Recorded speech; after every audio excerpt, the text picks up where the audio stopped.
Step 3. Video frequencies.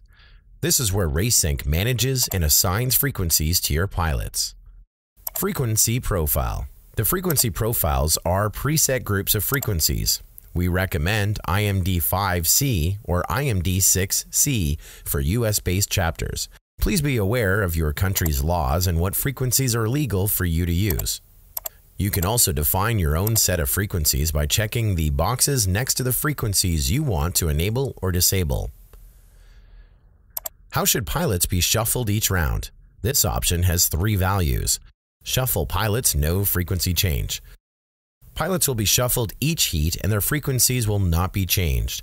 This means a pilot might be in Heat 1 for the first round, but a different heat in Round 2. Some chapters like this option because it allows pilots to race against multiple groups of opponents. Shuffle pilots with frequency change. Pilots will be shuffled and their frequencies will be changed from heat to heat.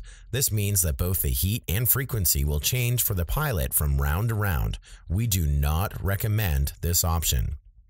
Pilots in the same heat each round. Pilots will not have to change frequencies or heats from round to round.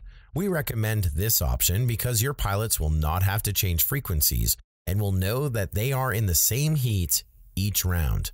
Pilots will race against the same pilots each round. Antenna polarization. This option affects the ordering of left-right polarization of antennas on the flight line. The recommended setting is no recommendation.